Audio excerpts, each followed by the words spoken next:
napakaganda pong prediction, fearless forecast ni dating Senate President Franklin Drilon. Sabi niya, pag nanalo si VP Sara sa impeachment trial, siya na ang susunod na presidente ng Pilipinas.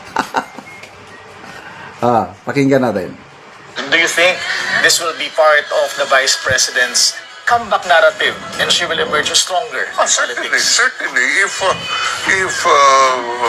kung ang desisyon ng Senado ay wala siyang pagkakamali, walang basihan yung kanyang ang pagsampa ng impeachment complaint, tapusan po ang boxing, siya ang magiging sunod na Pangulo. Ay!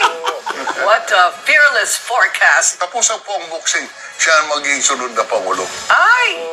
What a fearless forecast! Tapusan po ang boxing, siya ang magiging sunod na Pangulo. Ay! What a fearless forecast! Tapusan po ang boxing, siya ang magiging sunod na Pangulo. Ay! What a fearless forecast! Do you think Isa pa.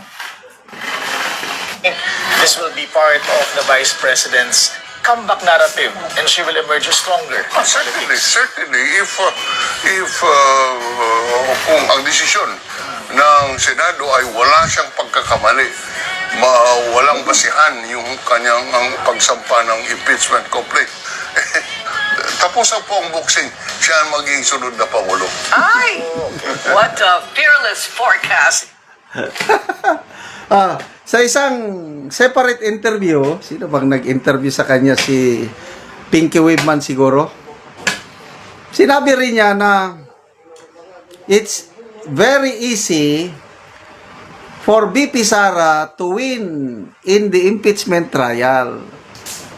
Mahihirapan si VP Sara sa Kamara na makakuha ng majority para supilin yung impeachment laban sa kanya. So, nakikita ni SP Drilon na mai-impeach talaga si VP Sara sa Kamara. Okay. Pag na-impeach ka, iakyat na sa trial. Ngayon, sa trial, madali. Bakit madali? Madaling manalo. Dahil you only, out of the 24 senators, you only need 9 votes para ma-acquit si VP Sara. At sabi ni SP Drilon, yung minority senators na siyam, it is expected that they will vote for the acquittal of VP Sara. O, di tapos na ang boxing. O, ano sa tingin nyo? Yung siyam na yon, meron bang mag-atras? Maliban lang yung tatlo. Yung tatlo bang ginigipit dahil sa flood control investigation? Escudero, Villanueva, and Jinggoy. Inipit, inipit. Kailan tingin ko itong tatlong ito, may prinsipyo ang mga ito. Hindi sila, they will vote according to their principles. Nagsalita na po si Senator Jinggo, matagal na, against siya sa impeachment. Dahil ayaw niya yung napagdaanan na nila, yung pamilya niya, sa tatay niya, si President Erap, ayaw niya. Kaya kahit ipitin pa nila si Jinggo, hindi yan boboto ng conviction ni VP Sara. So itong dalawa na lang. Kaya lang, ang solusyon dyan, sabi naman ni, granting, yung tatlo na naipit, boboto ng conviction. So, ibig sabihin, 6 minus 3, kulang na. Kulang na ng tatlo. Sabi ni Senator Marcoleta, doon naman sa majority, merong mga re-electionist doon. At yung re-electionist, 4 daw ang re-electionist sa majority kong senators. Yung re-electionist, imposibleng boboto sa conviction ni VP Sara. It's either boboto sila sa acquittal or mag-abstain. Oh. So, yung 15 senators na majority, nakakuha ng 3 sa majority. So, 18 na sila. Eh, na-minusan din ng 4 na re-electionist, di 14 kulang pa rin. Kaya kahit anong, balibalik-tarin mo pa ang numero. Oh, sa majority, tingin ko dito si Senator Mig Zubiri, taga Mindanao yan. Very consistent yan. May prinsipyo yung tao na yan. Yung impeachment last year, yung tatay ni Senator Zubiri, si Congressman Jose Maria Zubiri, of all the congressmen sa Bukidnon, I think 5 congressmen, yung tatay ni Governor Zubiri hindi pumirma sa impeachment kasi very loyal ally or friends ng mga Duterte ang mga Zubiri. Kaya hindi boboto conviction ni VP Sara itong si Mig Zubiri. Sino pa? Ang nakikita ko lang Pia Cayetano. Malapit na kaibigan ng mga Duterte ang mga Cayetano. Kaya nga nung 2016 na eleksyon, presidential, ang kinuha ni Tatay Digong natin si Senator Alan Peter Cayetano. Kaya nakikita ko si Senator Pia Cayetano boboto acquittal ni VP Sara plus yung 2 bilyar. Kung hindi man yan boboto ng acquittal, pwede silang mag-abstain. Kaya, forecast ko rin, siguradong mananalo si VP Sara sa kanyang impeachment trial sa Senado. Punta na tayo kay Senator Drilon kung malusutan ni VP Sara ang trial, tapos na ang boxing, siya na ang susunod na presidente.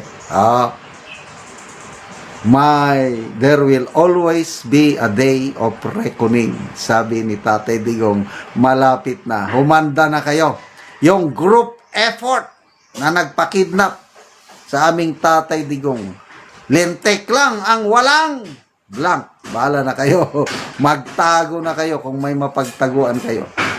Privilege speech ni Congressman Edgar Erese sa Kamara kung saan binatikos niya ang Committee on Justice ni Luistro.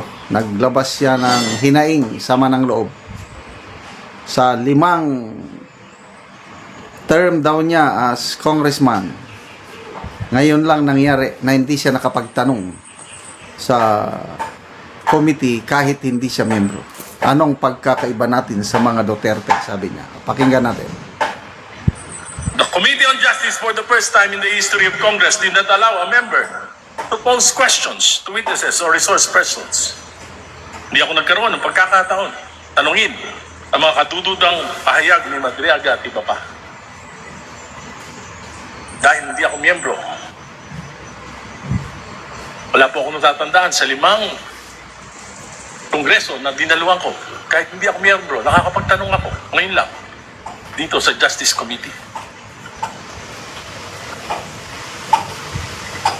Alam ko po, maraming galit kay Pangulong Duterte sapagkat sa amin po sa Caloocan, ang daming collateral damage ng war on drugs. Nanindigan ako dahil sa pagmamalabis na ito. Pero ngayon, hindi ko naman papayagan na dahil si Duterte lang, magmamalabis tayo para apin siya.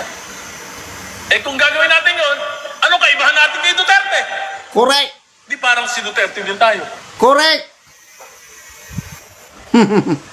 We cannot be loud against the Duterte, but silent against Marcos. There are clear signs of abuse, of misgovernance, or cover-up of corruption that cause our country and people economic distress. Today, inflation has reached 7.3%. Habang kumakain tayo sa masarap at maraming putahe dyan sa South Lounge, nagdidildil ng asin ang ating mga kababayan. Habang abala ang administrasyon na pagtakpan ang mga kalokohan at supili ng mga kalaban, hirap na ang ating mamamayan. Mr. Speaker, I will not be swayed by allocations, Oh, by power or loss of it, by fear or threats. I will stand by the dictates of my conscience, guided by my discernment and prayers, and what I believe is for the betterment of our country. Kasaysayan ng husga kung sino ang umaatras sa laban at kung sino ang nakikipagsapwatan. Ako si Agayrisen ng Caloocan, nanindigan nung EDSA 1, nanindigan nung EDSA 2, lumaban kay Duterte sa war on drugs, 40 taong lumaban sa mga political dynasties, lumaban para kay Noynoy, para kay Cory, para kay Mar Rojas, patuloy na lalaban sa Administrasyong Marcos hanggang hindi nito masusumpungan ang katinuan. Maraming salamat po. yan ang tunay.